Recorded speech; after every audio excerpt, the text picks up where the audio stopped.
Yeah. Oh boy, in the building. We back once again. Screen's going off. It's all good, but I'm here back once again in a new space for the world, new place in the new time on your dime. Yeah, well, same time, different place. You know, Studio B. I'm waking up, man. Practicing. I know. We're trying to get there. we in Studio B right now. You know, things a little different. Got things going a little. This is the temporary setup. It started out as a weekend project, and it's now been moved out to 3 weeks, and that easily could turn into a month. But you know, we just I'm trying to make sure it gets done. I get it properly, so that when we go back, you know, we're going to take the best of what was before, and I think I'm probably going to like the setup I have now here, and I'm going to put it together. So it's going to require some decluttering and giving stuff away. If anybody out there wants some old CPA review books or old income tax guides, I mean old too, hit us up. Really old. I got them for you. I mean, just, if you want to learn, I don't know. I don't know. And it could be useful. Not sure. But anyway. But here we are. Back again. Holidays. Studio audience is taking their time to show up. Wow. Last weekend before the new year. And it is also our 99th episode. 99. Wow. 99 episodes, B. Wow. That's roughly 198 weeks. Because, bi-weekly. We've had some times that was off and stuff like that. Yeah, absolutely. But the 100th episode, my gosh. I guess we lined some people up for episode 100. Do something a little different. Yeah. I think, you know what, we should bring in some business owners, Absolutely. whether they're aspiring or they're in it, just starting something like that, so we can discuss theories with them in real time. I think that would be cool. We get the experts. We got to bring our expert panels back through. Yeah. Tax season. We got to bring some of our financial advisors through to get people acclimated. But I will tell you, I've been studying. No, I've been thinking about some stuff. I've been thinking about investing, and something I want to make sure we explore next year is investing. Both in your business, in yourself. We talked about it, but we want to get more granular. After episode 100, then you gotta because you didn't said everything in 100 episodes. So you gotta get a little bit deeper. Yeah, 100 episodes. I mean, look, how many times can I tell you? Make sure you do your books. Right. It's important. Okay. Thanks, dude. Appreciate it. So, that's we got to get a little more granular. We have some more stuff going on in the content world and all that, but so that's it. But I have to say, hold up, we gotta. I know you. I know where you at. So we're gonna get this pumped up. 99 episodes, man. 99 episodes, that's. In case anybody's curious, 2025. The people love it. I can't control the people. 2025. Watch this. 2025. We did 99 episodes. 2025 is 2 + 2 is 5 is 9. Oh boy. Okay, he's waking up now. He ain't had no tea yet. Oh, I got it right here, right in front of me. Okay, you're consuming in real time. Very good. Absolutely. So, that's the thing. That's completion. That's completion. So when you talk about being granular, moving forward, we hit episode 100 and going forward. There's new beginnings, new opportunities, new things. Yep. And new messages, new thing. I'm really hype about that because this is once again probably gonna be one of the most revered episodes. But the last episode, we got a lot of feedback on the last episode, and we planned nothing. It was nothing planned. Do we really plan anything? No, we don't. No, I know, but I think we moving forward, we've always had guardrails. Yeah. It's because we got to get granular now. So it's almost like we got to go back to our stuff and say, you know what, like teachers, and say, okay, we need to drill down on this. Doesn't change the way we get down. I'm just saying that, it's like a roadmap. Yeah, we're gonna talk about this now and bring people in. But completion, I was just off you saying completion. I was like, you know what? That's one of the 2026 words. Completion. I mean, but in order to complete, you got to implement or start or what have you. Start. I will go start first. Yeah, but a lot of it, the reason I moved start because it's like starting is easy. Like, like you start, you get started. For most people, I mean, for some people, I don't even know what word to use. But starting can be, depending on what you start, is not easy. Well, yeah. Well, I guess it's two-tiered. To get up off your butt and actually decide you're going to start is hard.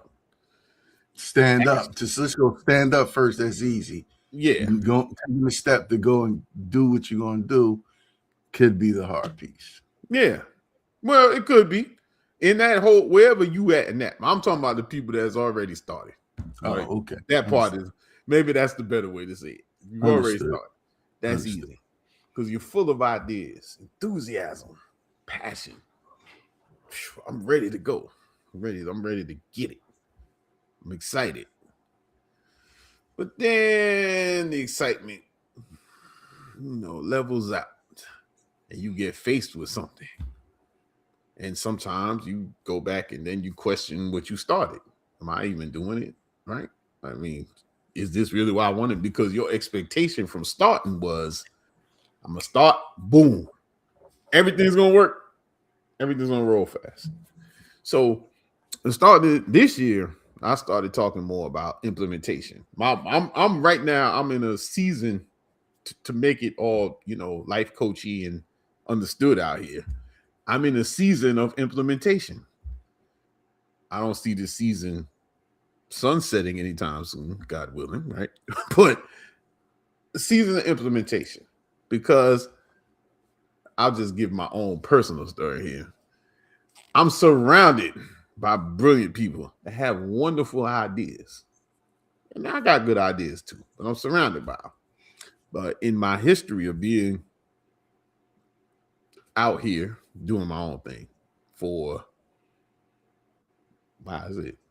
Don't tell on yourself now. Yeah, well, I'm gonna tell something. He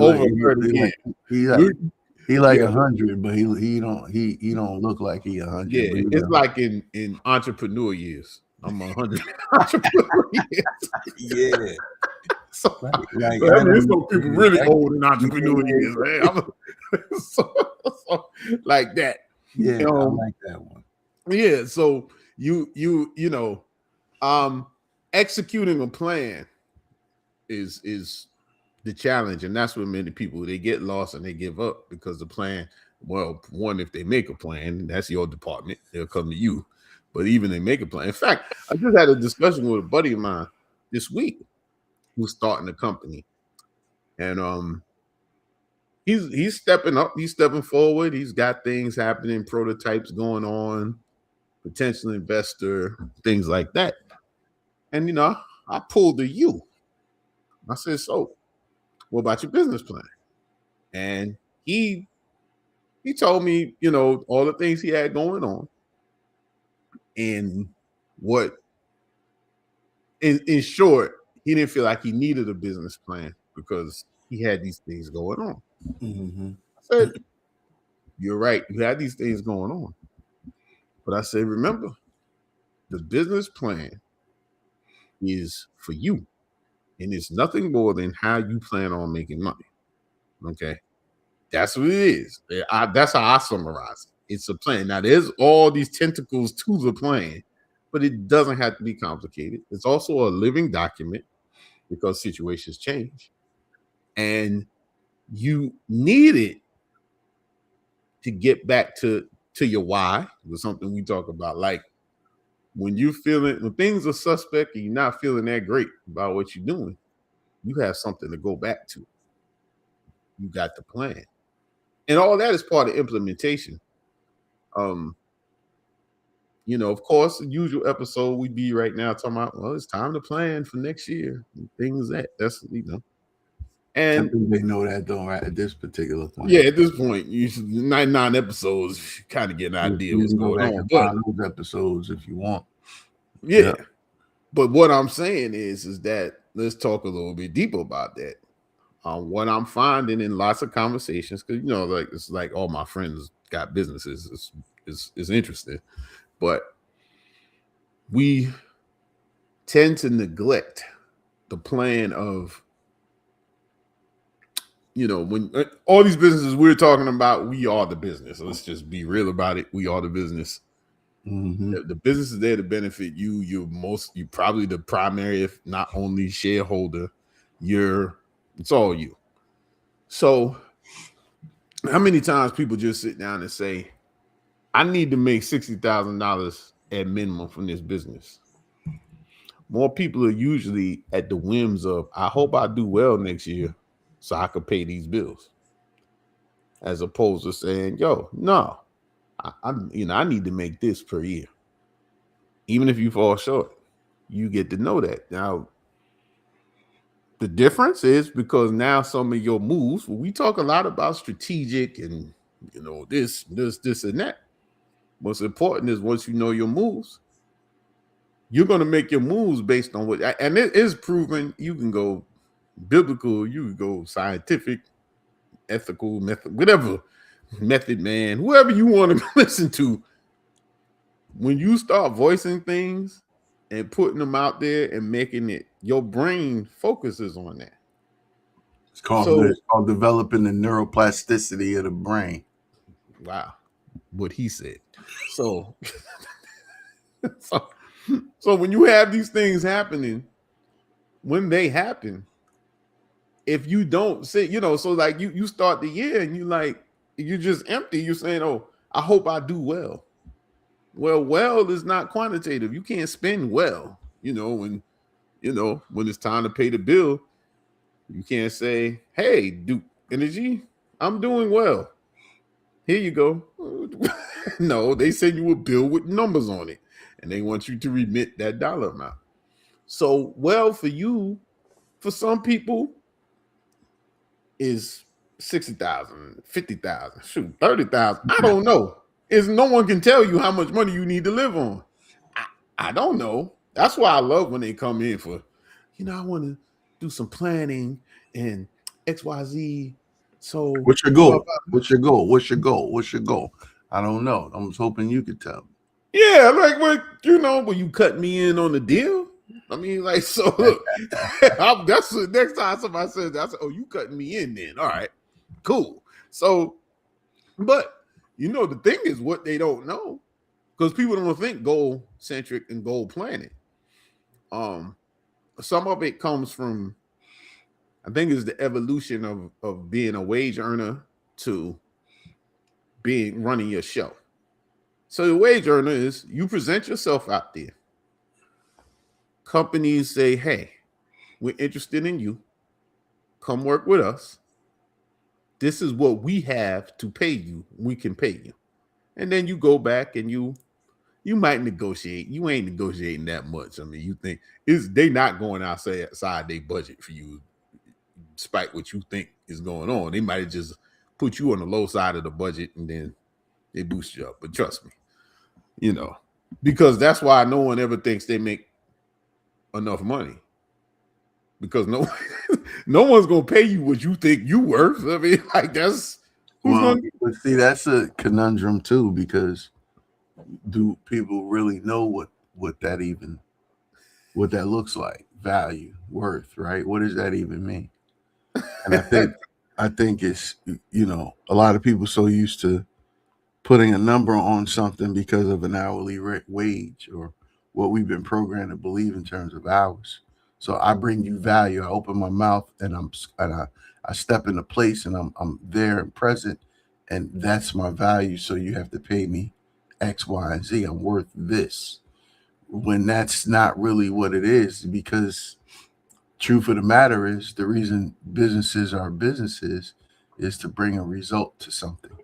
So what are your results? What are you bringing?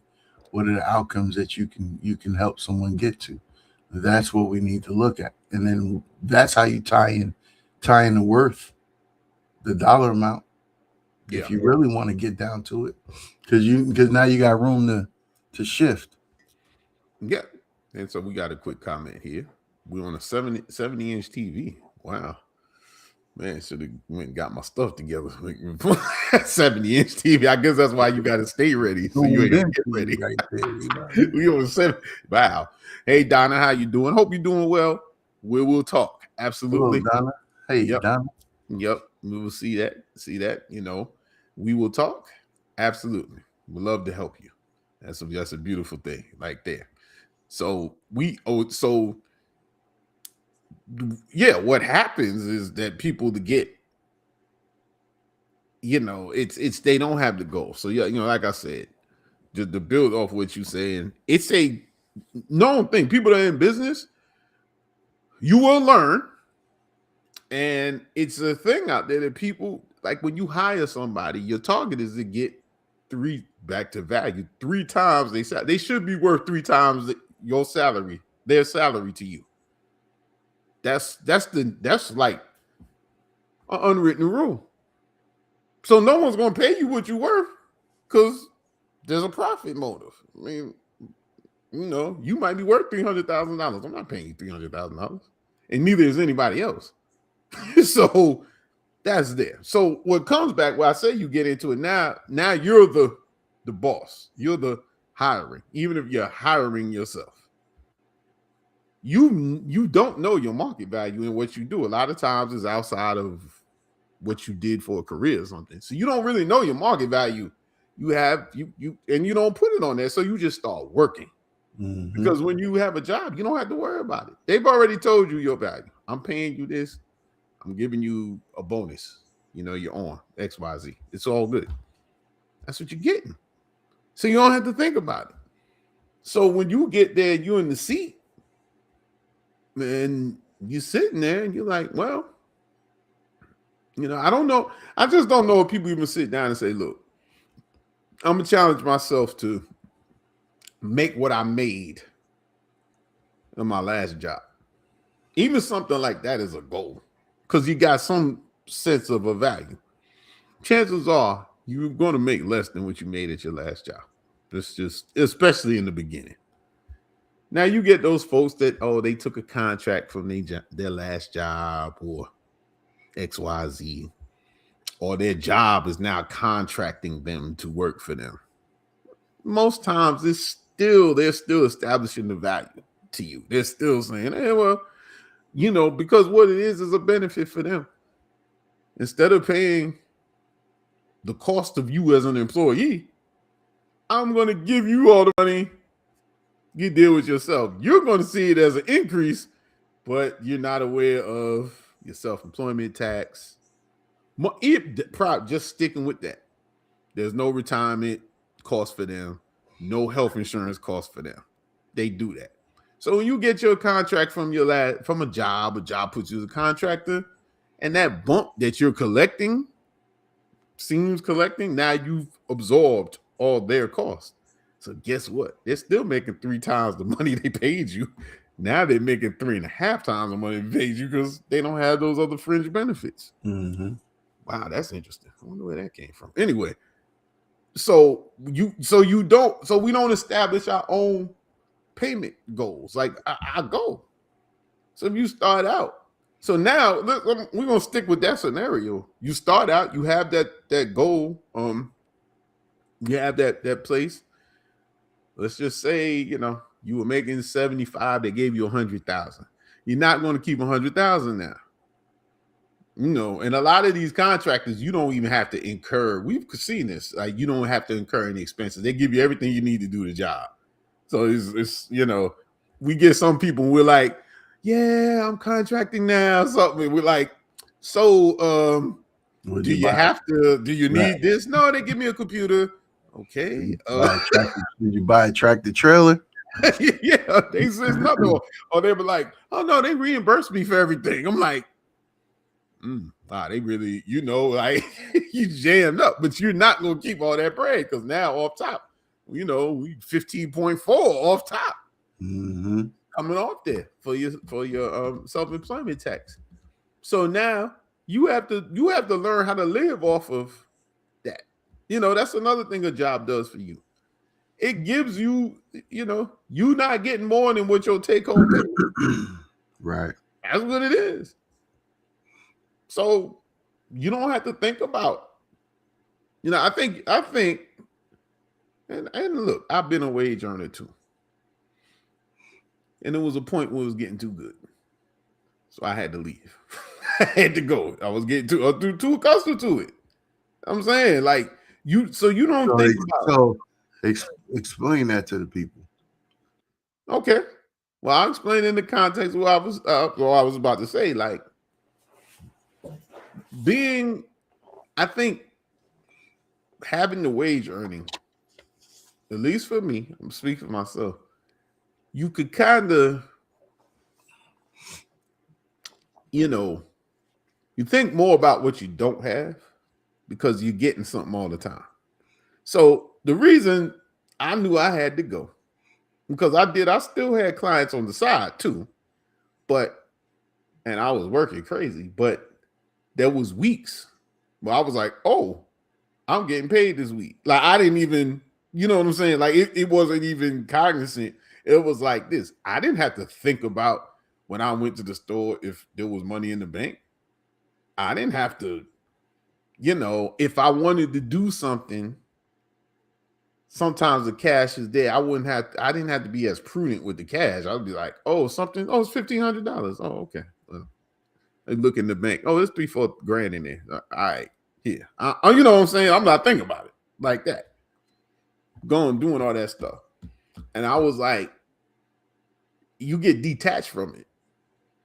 You know what I'm saying? Because the money comes in. In most cases, it comes in and goes out. Now, granted, like I said, I was doing all right because I had my thing on the side too. So I was doing all right. So, but I remember feeling like there was, starting. Now, first, the work was ridiculous, but it got to the point where it was like, I'm not even checking my bank balance. Like, I'm, now, mind you, I'm going from being my own, self-employed to I get into this world, this corporate world where it's like, the money's just coming in. Now, when I had my store, I had check back every day. Literally, I had to check. And we talking about, this wasn't the online banking. This was, I had to call to hear what the balance was. Like, oh my goodness, you telling on yourself. Go ahead. Yeah, well, I'm just saying what it is. Like, boom, then we got to the online thing, and this still was a deal where there was a check out there. You had 3-4 days to go get the money in the bank. Yeah, that ended in 2015. It was 2005, I think. Whatever. It was bad. It was bad. But so then you go from that to, okay, you getting this check. You getting it. Okay. So you get placated. You sit there and you get the same amount throughout the year. Then at the end of the year, you go through a review and someone tells you, you know what? You're worth 2% more. Thank you. Appreciate that. Like, really, yes. So, but the money is there. You're used to this. You're accustomed to this now. Like you were, I mean, you know, you're accustomed to it. It's good. It's getting comfortable. We're good. So for me, it was known that I was not meant to be a career-long corporate person. I knew for a fact that I was not the corporate person. And it was showing in my attitude at work, which is like, it was fine. But I did the calculus and I said, man, if I don't get out of here, I'm going to get to another level of pay. And if I get to another level of pay, it's going to be way harder to walk away. And I was like, it's just going to be way harder. Like, it's going to be almost, you know, simply because if I get higher pay, I might get a bigger house. Now I got a bigger house, higher pay. Now I'm really going to look crazy. I'll walk away. You're going to go get that mini yacht and the airplane that you 55. Yeah. Pontoon boat in a glider, hang glider. It's like, yeah, that. But so it came down to as I made the decision. I said, yo, nah, I gotta be out because, you know, I was like, I gotta go. Like I knew, and I took exception to the fact that someone judged my work for 12 months and told me I could get 2 to 3%. I'm like, wait, huh? I could hustle that. Like, you know, I'm like, what is it like this? So, but that's me. All right. But what the point I'm making is that when you're a wage earner, I mean, your salary, your income is dictated, and that's the trade-off. You get a consistent income. Presumably, you don't have to worry about your income. I mean, that's the deal. You go to work, they're going to pay you. That's that. So you don't have to be as in tune to your money. There are people that do it, and that's where you see these people that they're budget masters and they do all this stuff. But generally speaking, because other things that happen too is that when you make money, you justify spending. So you say, I work hard, so I should be able to ... where it may not even jive with your financial reality at the time. So you know, man, I deserve this new car. Why? Because they give you a low APR with so and so. They're gonna make you feel good about it. Hey, you sold cars. Hey, listen, they're gonna make you fall in love with a car. They gonna look.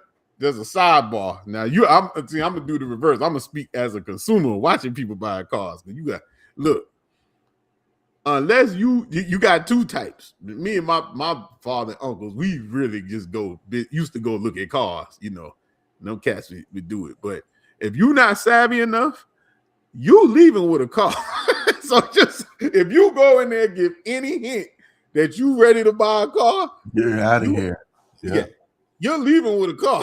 Yeah, you want your trade in and everything. You know, they gonna make traded. The book says worth $200. The book says worth $200, but we're gonna give you $2,000 towards it. Yeah, and then boom, you know what I mean? Yeah. In the finance, you paying for it, and they sink that into your payments. Yeah. So that's what I'm saying. So now you got a bad week at work, XYZ. Man, can't stand this. Man, I'm getting this car. I'll feel better. You know, don't go on a Saturday. Oh, man, it's over. You because your energy is there. They like, you done had a bad week. Or the end of the month, or the end of the last week of the month. Oh yeah, they making deals. Especially around this time of the year. This time of the year is dangerous. Oh yeah. Oh, I'm sure. I mean, dangerous. People feeling good. Holidays, they off for about 2 weeks or a week. Yep, because that's what you usually and then see. Tax time. Tax time is the biggest deal. Yeah, that's all. We get a lot of people that say, "Yeah, I just bought a car. I just bought bought a 6,000-pound car to write off." What you think about that? Yeah. And then you got like $200 in income. Yeah, I dig it. So, but what I'm getting at is, when you're a wage earner, is you know, it's set for you. And you don't really look at, people don't really budget, man. Let's be real. People don't really, really budget. And it's partially because it feels like a restriction. And nobody likes to feel like their money is restricted. Like nobody wants to say, like, I can't buy that. Because then that alludes to you don't have any money. So it's just all these sociological things that go on there. But budgeting, we could call it planning. It's just planning. Oh, and planning. That's what we don't have. We don't. One of the things that can be done, services that can be done for business is compensation planning. A lot of times for the owner, and it's not directly listed to taxes. Compensation plan. If you're solo, we need to plan, because if you're the only person getting paid, forget how you get paid, 1099, all this other stuff. At the end of the day, if you're the owner, you have got to make enough money to live, or there's no business. Very simple. Simple as that. So if you need $60,000 to live, got to go to your pocket, but you need $35,000 to market, promote, whatever cost of you doing business. That means our gross sales has to be $95,000 on the low end. That's it. That's our plan. That's our plan. May not make the plan. It may take a year or two for you to get to that plan. But now we have a target. You got GPS coordinates, direction. Exactly. We know like, oh, we got to be at this intersection. This is where we are. This is the minimum I need to live off of. And it doesn't hurt to do that even before you start, because chances are you're not going to start and the floodgates are going to open. So there may be a 2, 3, 12-month lag before the market starts reacting to your offering. So if you have, 65, we'll call it, we call it 60. So you need $5,000 a month. And there's more nuance to this too, but let's just keep it simple, for listening. You need $5,000 a month. Do you have any $5,000 a month saved? If you don't, is this the right time for you to start? I'm not going, I'm not going, oh, well, you need to have 3 months saved in emergency, because when you're in business, your money flows is different. It's just different. It's just a different flow. If you had 3 months, kudos, but it might take you 5 years to be able to save 3 months worth of salary on the side. And that's just being realistic. That's being successful. That's not, it just might happen because you may reinvest that to grow the business more. It's not just that, like, you're going to blow the money. You might just say, yo, you know what, this year I'm taking my salary only, whatever the profits are, I'm just going to put back in because I want to increase the salary. So that's that. You might be like, I'm not, whatever. That's a little more personal. But what I'm saying is that you may not be ready. If you're not ready to scramble and do it, it doesn't mean don't do it. It just means, maybe stay at your job till you got 1 month, a month and a half, enough credit to get you through. You think about it. I mean, because you got the entrepreneurs that go all out, nuts like me. Yeah, I'm going. I don't even care.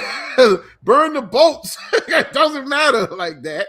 Then you got some that don't have a choice, right? Yeah, well, then once you do that, you don't have a choice. Well, everybody if you're going to be successful, you're going to burn the boat at a different time. The difference is when you burn the boat and, how much you got on land with you when you burn the boat. So if you got provisions, you might have provisions to make you here. You got plans like that. But I just see a lack of that type of planning. And I see also people get to, because you go to these wonderful workshops, it's great, different places where people have information, and it's about the business plan. This, and then you have to do check out your market and get all that stuff. And all that stuff is important. Don't get me wrong, but everybody talks about that. I don't hear anybody say, look, dude, how much money you plan to make out of this? That's probably one of the fewest asked questions ever. When you say, well, how much money you plan to make? And it. I don't know. Okay. What are we doing then? I don't know if I can make that much. Can I really make that much? Like, what do you mean? Can you make that much? Absolutely. But I also count it as like, do you need that much? It may not be enough. But it's not enough. Most times it's not enough.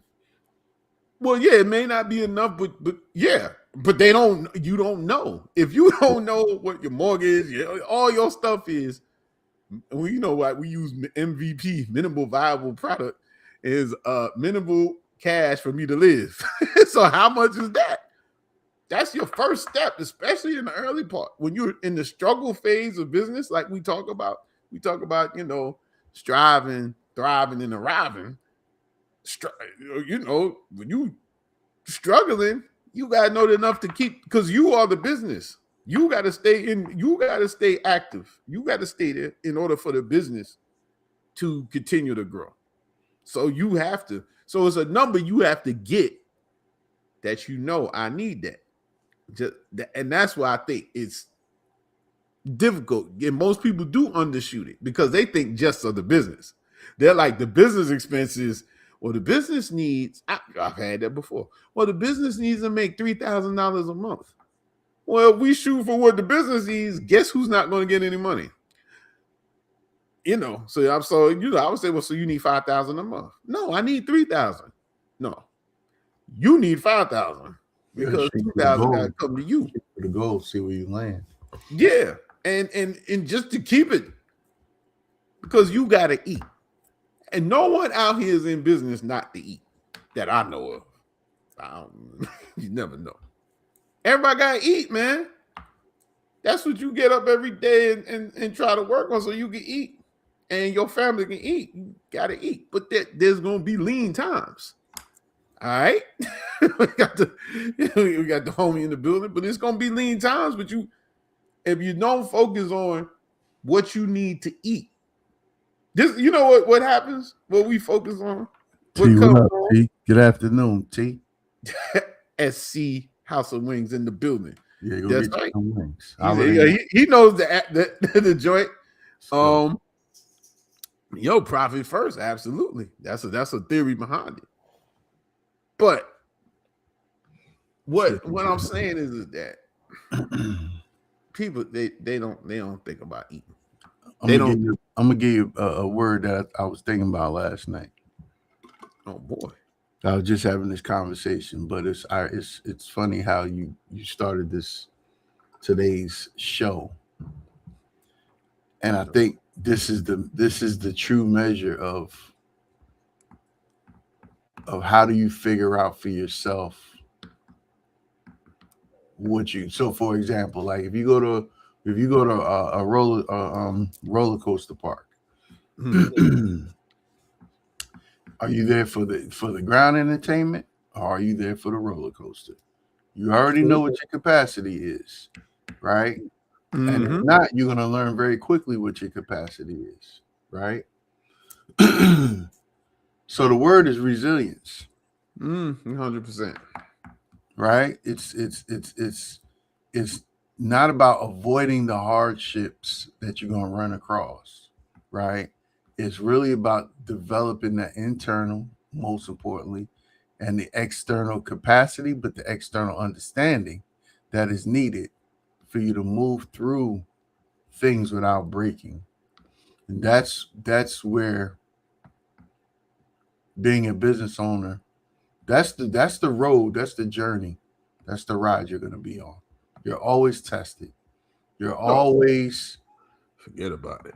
You're going to be asking yourself questions and feeling certain things that you never even thought, or that you thought you had all the answers to, or you thought that you knew about, and you come into new things, and it all breaks down into being resilient. If you're resilient, the business can be resilient, because the business is a heartbeat created by you. And once it's created, it now has its own heartbeat and it's moving fast. Can you keep up?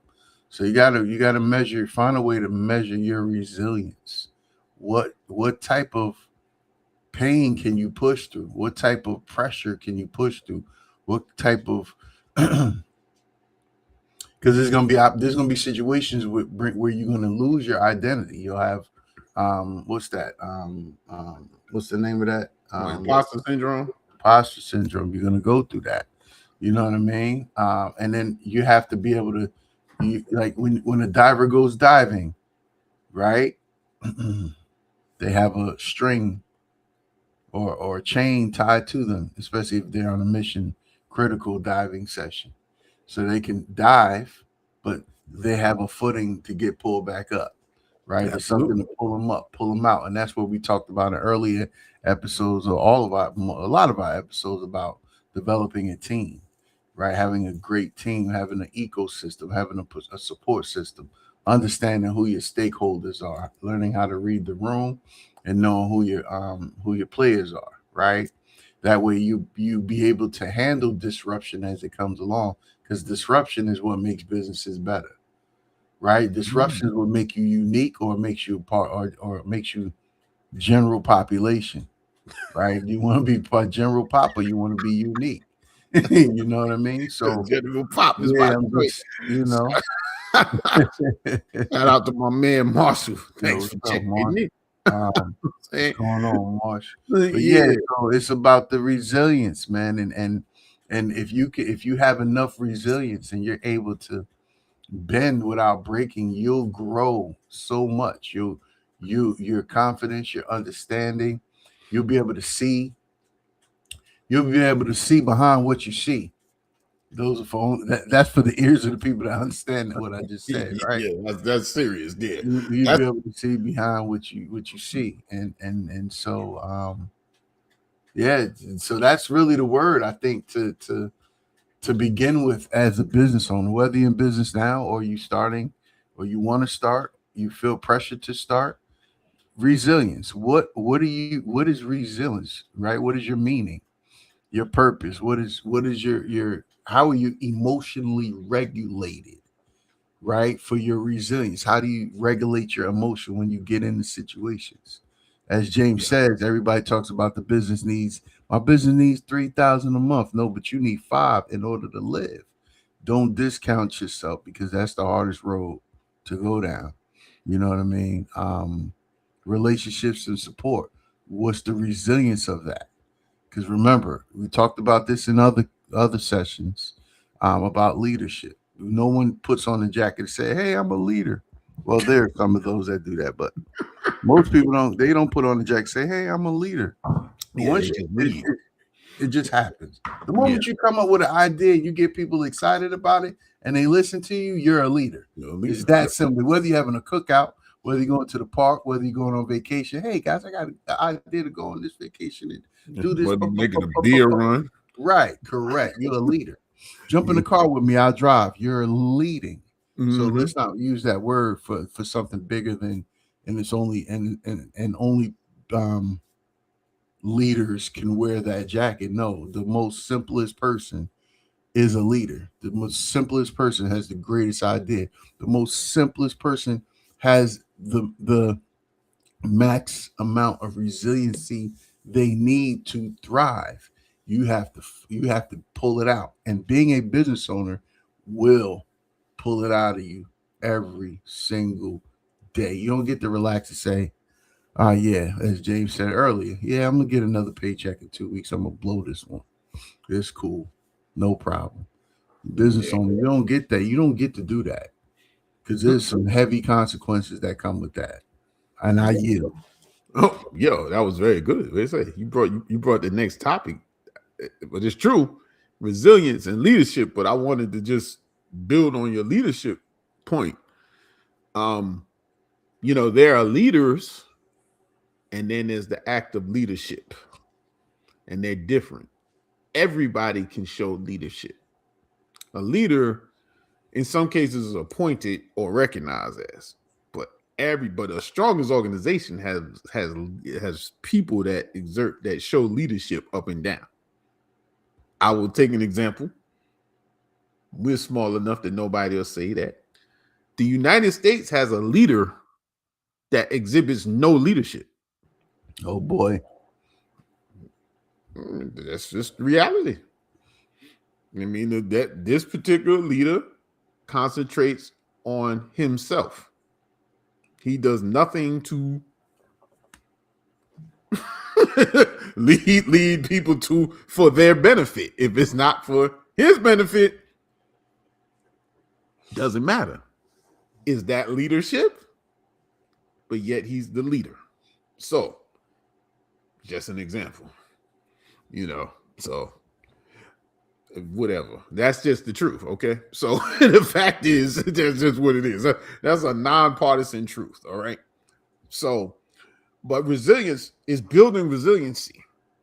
And that's what puts a bow on what I'm talking about. Like, you make your goals because we're all human beings, man. And you want to get disappointed. You're going to get frustrated.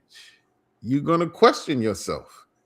This is what, once again, the nexus, the genesis of biz therapy. These things happen in business. People act like they don't happen. Because you read a book, you listen to, Warren Buffett, Steve Jobs, whoever, whoever's the person that you read about. And I like reading biographies because it talks about the person's struggles as much as it does the success. 8 out of 10 times, their success, which is why you went to read the biography. But it's always interesting to me, even with companies, it's always interesting to me, the journey. Much as like I like the book Built on Bedrock. Yeah. It talks about the journey. And that's interesting to me. Is it, I wouldn't necessarily call it validation, but it gives you a sense of that reading books and things like that are part of your ecosystem too. Because you may not have as many people around to share those type of struggles with. You may not have it. So you read and you see somebody that might be in a field or industry you don't even, you're not even interested in, but you see the end result. You see what it took to get there. As an entrepreneur, that's what's interesting because you're in the middle of that. The end game is the end game. But you need that to understand, to see see an example of resilience. I don't know how many, in popular culture, how much we don't get a lot of examples of resilience, do we? I don't think so. I mean, we do, but I don't know that it's not something that's highlighted. You have to be paying attention because well, that's what I mean, like common consent, for general. I mean, the journey of people, the journey of successful people, and understanding the journey will give you it's keys. They give you keys. They give you just certain exits that don't have a sign, right? They say, it's a road, and you don't know what's up that road if you're not privy to the information, if you're not privy to the understanding, right? And so I think it's first is to seek understanding, the innards of yourself. What do you understand about who you are and what you're built on? And I know we might, again, this is for the ears for those that are interested. But without having the understanding of self, whatever that means to you, you won't be able to understand, because understanding is outside of yourself, right? And so if you don't have the ears, if you don't have the eyes, if you don't have the mind shift, the growth mind shift to understand, it'll be very challenging, and your resiliency development will become a problem, and you'll get stale. Hence why they say 90% of businesses fail within the first 5 to 7 years. Some is probably even quicker than that. That's not even really on the books like that. By the way, we just ran across a report, or James prepared a report, small business report, a little time ago.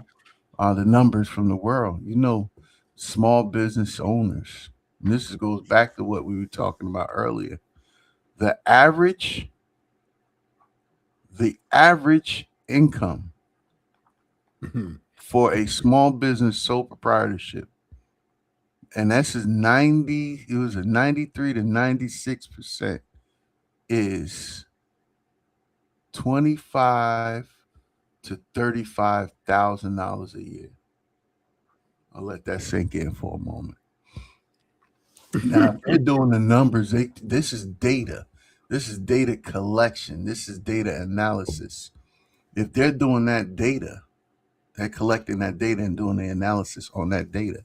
And they're saying the average sole proprietorship brings in an average of 25 to 35,000 a year.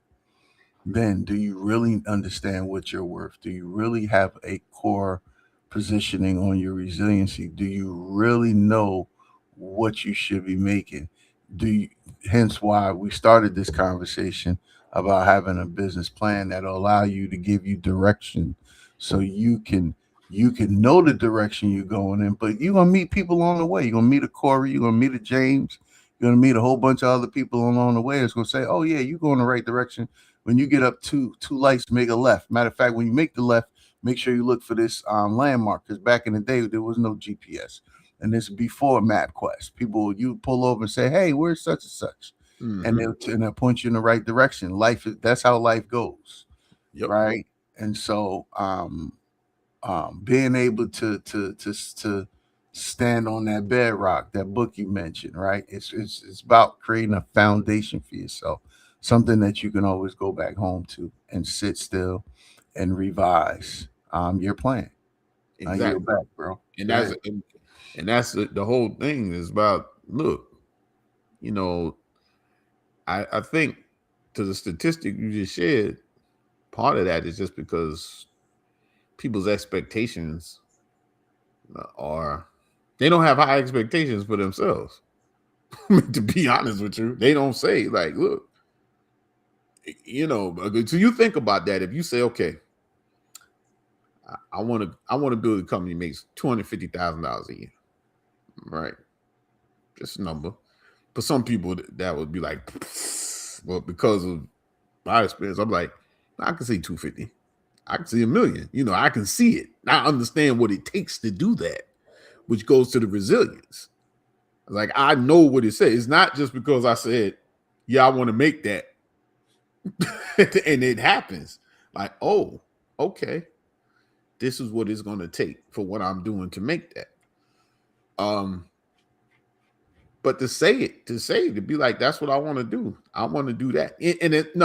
Let me clarify. I'm not saying that your purpose is to make 250,000 years. Your purpose is outside of that. What I'm saying is that there has to be a goal. Every one of these businesses that you may think, oh, I hesitate to use the term idolize, but people fawn over. On the back end, they're boring people like me that sit there and say, hey, this is our projection based on a whole bunch of factors and stuff like that. I think a big undertone of our show is that technology has given us all the ability to do this without having to hire specific staffs. I mean, corporations have what they call FP&A, financial planning and analysis staffs that actually do budgets and they plan it out. All they do. That's all they do. They're not in the accounting. They're part of it. They usually report to the same corporate officer, but it's different from accounting. They sit there and they plan and analyze and they look at expenses and they look at it. They look at a lot of stuff that's with planning. And they get paid more than the accounting department too, but that's another conversation for another time. But they do, and it's a little bit high in the food chain. So you think about it; these companies value that so much, but then small businesses don't value that type of information because we're not taught to. Like it doesn't matter. We've used the map analogy or whatever, but how you going somewhere where you don't identify where you're going? It's like you just get in the car and go. Where you going? I don't know.